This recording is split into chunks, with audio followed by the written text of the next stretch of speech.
அஸ்ஸலாமு அலைக்கும் ரஹமத்துல்லாஹி வபரகாத்துஹு.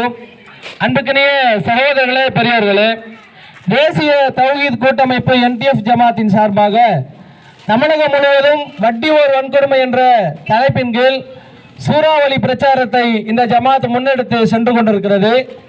அதனுடைய நீட்சியாக விழுப்புரம் மாவட்டம் திண்டிவனத்தில் உங்கள் பகுதியில் வட்டி என்ற இந்த கொடூரத்தை பற்றி உங்களுக்கு மத்தியில் எடுத்து சொல்வதற்கு நாங்கள் வந்திருக்கிறோம்.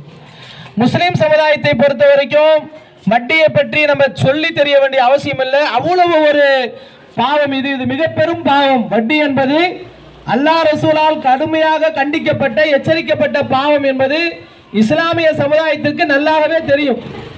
ஒரு காலத்தில் நம்முடைய முஸ்லீம்கள் எல்லாம் எப்படி நம்மளை பிற சமுதாயம் அழைப்பாங்கன்னா, பாய்மாருங்க வட்டிக்கு வாங்க மாட்டாங்கப்பா அப்படின்னு சொல்லக்கூடிய அளவுக்கு தான் முஸ்லீம்கள் பேர் எடுத்திருந்தாங்க. ஆனால் இன்னைக்கு நிகழாண்டுல சமீப காலமாக பார்த்தா முஸ்லீம்கள் தான் இந்த வட்டிக்கு வாங்குறதுல அதிகமாக இருக்கிறாங்க. வட்டிக்கு கொடுத்து சம்பாரிச்சு தின்றவங்க கொஞ்சம் பேர் தான். 100க்கு ஒரு 10 பேர் 5 பேர் செய்யலாம் அந்த வேலையை. 100க்கு 90% முஸ்லீம்கள் வட்டிக்கு போய் வாங்குறாங்க. ஏதாவது ஒரு வடிவத்தில் போய் வட்டிக்கு போய் வாங்குறாங்க. ஒன்று பேங்க்ல போய் லோன் போட்டு எடுக்கிறாங்க, இல்லை இந்த மாதிரி தண்டல்காரங்கிட்ட சீட்டு போட்டு ஏதாச்சும் வட்டியில் ஒரு தொடர்பு நமக்கு இருந்துகிட்டே இருக்கு. அப்ப ஏன் இந்த மாதிரி முஸ்லிம்கள் வட்டி வாங்கி செலவு பண்ற மனநிலைக்கு உருவாக்கிட்டாங்கன்னு கேட்டா, அவங்களுக்கு இதை பற்றி அக்கறை இல்லாம மாறிவிட்டு சமுதாயத்தில் உலகத்தை பார்க்குறாங்க. சரி, நம்ம அக்கம் பக்கம் வீட்டுக்காரங்க நல்லா வசதியா இருக்கிறாங்க, அவங்களுக்கு தேவையான வீட்டுக்குண்டான வீட்டு உபயோக பொருட்கள்லாம் நிறைய அலமாரிகள் அடுக்கி இருக்கு, கவர்ச்சியான சாமான்களாம் வச்சிருக்கிறாங்க, நாமளும் அந்த மாதிரி வீட்டில் வாங்கலாமே என்ற ஒரு ஆசையை இன்னைக்கு ஊடகத்தின் வாயிலாக விளம்பரத்தின் வாயிலாக தூண்டி விட்டுக்கிட்டே இருக்கிறான். இப்போ நம்ம வீட்டில் டிவியை போட்டோன்னு வைங்களேன், இந்த டிவி வாங்கி விட்டீர்களா, இந்த வாஷிங் மிஷினில் துணி துவைங்க பளபளப்பாக இருக்கும், இந்த ஃப்ரிட்ஜை வாங்கி நீங்கள் வாங்கி நல்லா கூலிங்காக இருக்கும், இதை வாங்குங்க அதை வாங்குங்கன்னு ஒரு நாளைக்கு நூற்றுக்கணக்கான விளம்பரங்களை பார்த்து நமக்கு அது மனப்பாடமாக ஆயிடுச்சு. நம்ம வீட்டு குழந்தைகளை கேட்டால் கூட அந்த விளம்பரத்தை மனப்பாடமாக சொல்கிற அளவுக்கு ரொம்ப நமக்கு பழகி போயிடுச்சு. அப்ப மனிதனுடைய ஆசையை பேராசையை விளம்பர வெறியர்கள் தூண்டிவிட்டு, அப்ப நமக்கு இது வாங்குறது காசு இல்லையா, நாமளே கூலி தொழிலாளி, நம்ம எங்க 20,000 ரூபாய்க்கு போய் ஃப்ரிட்ஜ் வாங்க, எங்க 25,000 ரூபாய்க்கு வாஷிங் மிஷின் வாங்க, கையில தான் துணி துவைக்கிறோம், அம்மியில தான் மசாலா அரைச்சோம். இப்ப திடீர்னு இதெல்லாம் விற்கிது, பார்த்து ஆசையா இருக்குல்ல. மனுஷன்னா இதெல்லாம் பார்த்து ஆசைப்படுவான்னு அல்லாவே சொல்லிட்டான். சுயினல் இன்னாசி ஹுப்பு ஷஹவாதி, மனங்கள் விரும்பக்கூடிய பொருட்களை வாங்குவது மனிதனுக்கு அலங்கரிக்கப்பட்டுள்ளது. சூரத் நிசால சொல்றான். இந்த மாதிரி பொருட்களை பார்த்தா மனசு ஆசைப்படதான் செய்யும். ஆசைப்பட்ட நம்ம என்ன செய்வோம், அதை வாங்குறதுக்கு சக்தி இருக்கான்னு பார்க்கணும். சரி, நமக்கு வருமானம் இருக்குதா, நம்ம கையில வருமானம் இருந்தா வாங்கலாம். மாசம் 50,000 ரூபாய் சம்பாதிச்சா ஒரு 20,000 ரூபாய்க்கு ஃப்ரிட்ஜ் வாங்கலாம், வாஷிங் மிஷின் வாங்கலாம், பிரச்சனை இல்லை. நாமளே கூலி தொழிலாளியா இருக்கிறோம், நமக்கே சரியான வருமானம் இல்லை, வீட்டில் வயசான தாய் தந்தைங்க இருக்கிறாங்க, 3-4 பிள்ளைங்க இருக்கு, புருஷனுக்கு போதிய வருமானம் இல்லை. அப்ப நாம போய் இந்த மாதிரி ஆடம்பர பொருட்களை வீட்டில் வாங்கி வச்சா இதை நம்ம இந்த கடனை அடைக்க நமக்கு தகுதி இருக்கான்னா யோசிக்கல. கடன் வாங்கிறதுக்கு சிந்திக்கவே இல்லை. கடன் தானே வாங்கிக்கலாம். கடனை வாங்கிட்டா மாசம் மாசம் இஎம்ஐ கட்டணமே கட்ட முடியுமா? இஎம்ஐ கொடுத்துட்டா இஎம்ஐ பொருளை ஏற்ற வாங்கிட்டு போயிடுவான். இஎம்ஐ பொருளை கூட கொடுத்துட்டானா அவன் வட்டி கட்டாட்டா முதல்ல கட்டாட்டா பிடிக்கிட்டு போயிடுவான். சில பேர் பேங்க்ல போய் லோன் எடுக்கிறாங்க, நான் வீடு கட்ட போறேன், என் பிள்ளைங்களை படிக்க வைக்க போறேன், அப்படி விளம்பரம் காட்டுறாங்க. இல்ல, நீங்க நிலத்தில் முதலீடு செய்யுங்கள், வருங்காலத்தில் பெரிய கோடீஸ்வரனாக மாறிவிடுவீர்கள் சொல்லி ஊர் ஆள் நடமாட்டம் இல்லாத மக்கள் நடமாட்டம் இல்லாத காட்டுக்குள்ளலாம் பிளாட்டை போட்டு வித்து 5 லட்சம் 10 லட்சம் 3 லட்சம் அதை கூட தவணை முறையில் கட்டுங்கன்னு சொல்லி மூல செலவு செய்து எந்த பக்கம் திரும்பினாலும் சுவர் விளம்பரம், எங்க பார்த்தாலும் போஸ்டர், 1 லட்சத்தில் 1/4 கிரவுண்டு, 2 லட்சத்தில் அரை கிரவுண்டு, பக்கத்தில் 5 நிமிஷத்துல பஸ் ஸ்டாண்டு, 5 நிமிஷத்துல ரயில்வே ஸ்டேஷனு, 5 நிமிஷத்துல பள்ளிக்கூடம் எல்லாம் போலி விளம்பரங்களை படுத்தி நம்மளை கடனை வாங்கி அந்த இடத்தை வாங்கி போட வைக்கிறான்.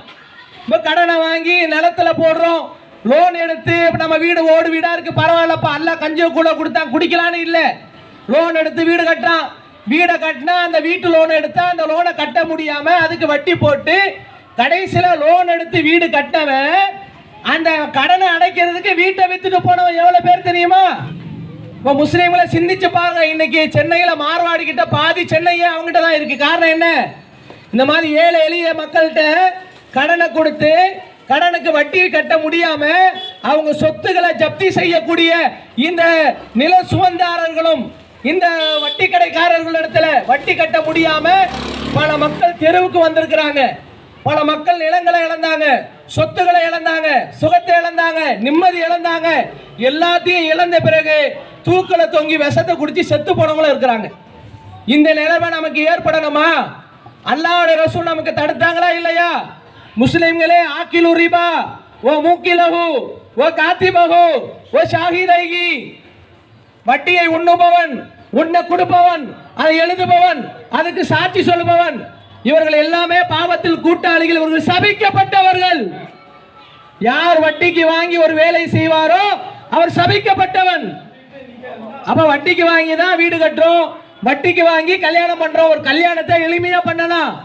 ரசூலுல்லாஹ் காலத்துல அவ்வளவு எளிமையா திருமணம் முடிச்சு கொடுத்தாங்க. ஆனா கல்யாணம் என்ற பேர்ல 5 லட்சம் வேணும், 10 லட்சம் வேணும்னு கடன் வாங்கி, கடனுக்கு வட்டிக்கு வாங்கி கல்யாணத்தை தடபடலாம் முடிச்சிட்டா கடனை அடைக்க முடியல, வாங்கின கடனுக்கு வட்டி கொடுக்க முடியல, வட்டிக்கு மேல வட்டி போட்டு வட்டி குட்டி போட்டு கடைசியில கட்டு வட்டிக்காரன் நம்ம வீட்டு வாசல் வந்து கேவலமா பேசுவான், இழுத்து போட்டு அடிப்பான், நம்ம பெண்டாட்டி பெண்கள் மீது கையை வைப்பான். பக்கத்து வீட்டுக்காரங்க கேட்க முடியாது, ஏத்த வீட்டுக்காரங்க உதவிக்கு வர மாட்டாங்க, போலீஸ்காரங்கிட்ட போய் சொல்ல முடியாது. இந்த மாதிரி நிலைமை ஏன் ஏற்படுது? வட்டிக்கு வாங்குறதுனால தான். அதனால தானே வட்டிக்கு வாங்க கூடாதுன்னு இஸ்லாம் சொல்கிறது. வட்டிக்கு வாங்காதீங்க, உங்க மறுமை வாழ்க்கை அழிந்து விடும், உலகத்துல நிம்மதி போயிடும், வீட்டுல பரக்கத்து போயிடும். இதையெல்லாம் கவனத்தில் கொண்டு முஸ்லிம்களே, வட்டியோடைய தொடர்பு இல்லாமல் அல்லாஹ்வுக்கு பயந்து அல்லாஹ் எதை நமக்கு வருமானமா கொடுத்தானோ அதை பொருந்தி கொண்டு வாழ்ந்தால் வீட்டில் நிம்மதி இருக்கும், அல்லாஹ்வுடைய பரக்கத்து இருக்கும். நாமளும் இது போன்ற ஃபித்னாக்கள்ல சோதனைகளை சிக்காம தன்மானத்துடன் கண்ணியத்துடன் கௌரவத்துடன் இந்த உலகத்துல வாழ்வதற்கு இந்த வட்டி என்னும் சுழல்ல போய் மாட்டிக்காதீங்க, வட்டி என்னும் புதகொலியில போய் சிக்கிக்காதீங்க. வட்டி என்னும் இந்த பெரும்பாவத்தில் ஈடுபட்டு உங்களுடைய உலக வாழ்க்கையும் மறுமை வாழ்க்கையும் நாசமாக்கி கொள்ள வேண்டாம் என்ற பொதுநலன் கருதி மார்க்க அடிப்படையிலே நாம் உங்களுக்கு வசியத்து செய்திருக்கிறோம். அல்லாஹ்வுக்காக இந்த தீமையை விட்டு விலகுங்கள், அல்லாஹ் உங்களுக்கு பரக்கத்து செய்வான், உங்கள் வருமானத்தில் அல்லாஹ் உங்களுக்கு பேருபகாரத்தை செய்வான், குடும்பத்தில் நிம்மதியை வழங்குவான். அல்லாஹ்வுடைய சட்டத்தை மீறி நடந்தால், நபியுடைய போதனையை புறக்கணித்தால் உலகத்திலும் இழிவு, மறுமையிலும் நரகத்திற்கு தள்ளப்படுவீர்கள் என்பதை பயந்து கொண்டு வட்டி என்னும் பாவத்தை விட்டு மீளுவோம். வட்டி இல்லாமல் அல்லாஹ் தந்ததை வைத்து பொருந்தி கொண்டு வாழுவோம் என்று கூறிக்கொண்டவனாக என் உரையை நான் நிறைவு செய்து கொள்கிறேன். வாஹர் தாவான அனில் அல்ஹம்துலில்லாஹி ரப்பில் ஆலமீன். அஸ்ஸலாமு அலைக்கும் வரஹ்மத்துல்லாஹி வபரகாத்துஹு.